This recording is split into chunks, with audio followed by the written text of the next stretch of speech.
जैसा कि last episode में हमने देखा कि जियान मिडिल फैमिली को बचाने के लिए अब आ गया था।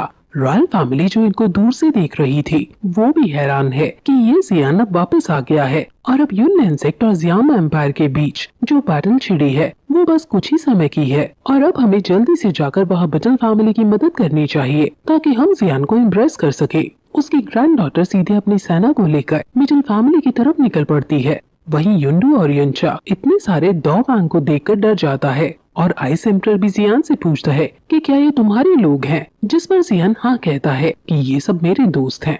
जियान कहता है कि तुम अभी यहाँ पर दो हुआंग और साथ दो वांग हो, लेकिन अभी शायद तुम्हें हमारी स्ट्रेंथ नहीं पता, तुमसे लड़ने में हमें जरूर मजा आएगा।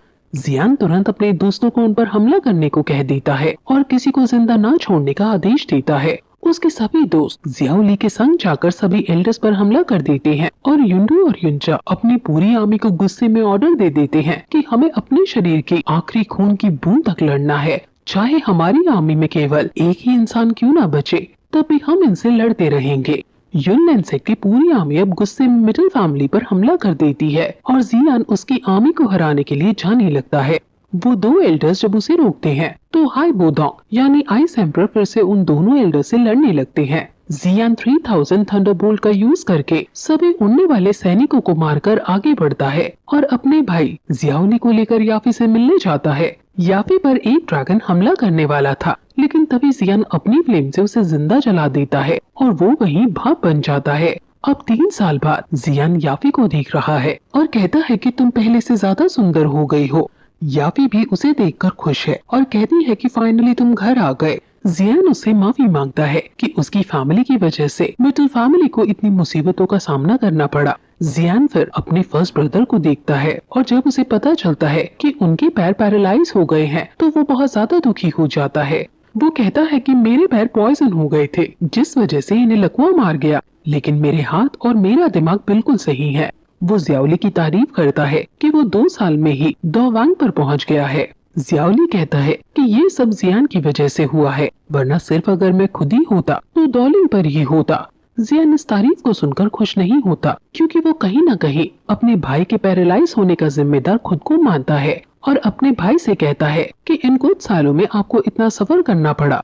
इस पर उसका भाई कहता है कि मेरे से ज्यादा तुमने सफर किया है, पिताजी सही कहते थे, तुम जियाओ फैमिली और पिताजी का नाम रोशन करोगे। जियान अब शपथ लेता है कि जब तक वो जिंदा है तब तक उसके दोनों भाइयों को कुछ नहीं होगा और फिर अब याफी से कहता है कि तुम अब अपने लोगों को वापस ले लो, तुमने हमारी पहले ही बहुत ज्यादा मदद की है और अब यहाँ से मेरे लोग संभाल लेंगे। जियान गुस्से में अब यून सेक्ट की सेना के आगे आता है। उसकी सेना बहुत बड़ी मात्रा में मिडिल फैमिली की तरफ आ रही है और जियान सभी को पहले चेतावनी देता है कि जिसको भी अपनी जान प्यारी है वो वापस मुड़ जाओ, लेकिन उनमें से कोई वापस नहीं मुड़ता। इसलिए जियान अपनी फ्लेम को उन पर छोड़ता है और उनकी पूरी की पूरी सेना जो मिडिल फैमिली के करीब आ रही है वो जिंदा ही जल जाती है और पूरी सेना उनकी तड़प तड़प कर मर जाती है। इतनी बेरहमी से उनका कत्ल होता है कि उसको देखकर बाकी सैनिकों की रूह कांप जाती है और जो बच जाते हैं वो भाग खड़े होते हैं। जियाउद्दीन ये देखकर हैरान है कि उनका भाई जैसे 3 साल पहले दयावान और रहम करने वाला हुआ करता था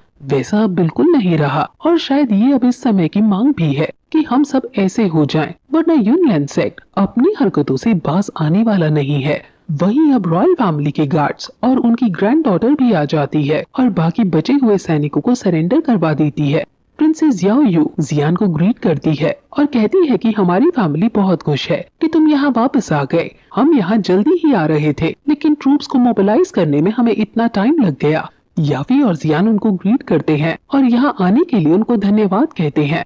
प्रिंसेस जियान से और भी बातें करने की कोशिश करती है, लेकिन तभी उन्हें वहाँ हाई बोडोंग के लड़ने की आवाज आती है और जियान उन्हें सॉरी बोलकर कि उसे अभी वहाँ जाना होगा वहाँ हाई बोडोंग के पास चला जाता है। हाई बोडोंग अकेला उनसे लड़ रहा है और वो अकेले ही उन पर अब भारी पड़ रहा है, लेकिन क्योंकि वो 2 हैं इसलिए हाई बोडोंग उनको हरा नहीं पा रहा है। और वहाँ तभी जियान आ जाता है और आइस एम्परर से कहता है कि हम दोनों मिलकर अब इन्हें सबक सिखाएंगे। जियान एक एल्डर के पीछे पड़ जाता है और आइस एम्परर दूसरे के।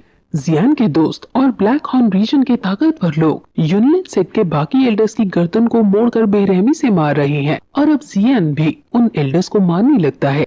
जियान याद करता है कि कैसे उन लोगों ने मेरी फैमिली के ऊपर सितम ढाए थे, कैसे उसके भाई को उन्होंने सोल हॉल की मदद से पैरालाइज कर दिया है और कैसे उसके पापा अभी तक उन्हें नहीं मिले हैं। ये सभी यूनसेक की वजह से हुआ है। जियान गुस्से में उन दोनों एल्डर्स को एक अटैक करता है और उसके अटैक से वो एल्डर्स नीचे गिर पड़ते हैं। अब यहाँ युंडू और युनचा भी अभी जिंदा है, जिनसे आइस एम्परर लड़ रहे हैं और वो उन्हें अपने आइस ड्रैगन में बांध देते हैं। और आगे क्या होता है वो हमें आगे के एपिसोड में पता चलेगा, क्योंकि ये एपिसोड फिर यहीं खत्म हो जाता है।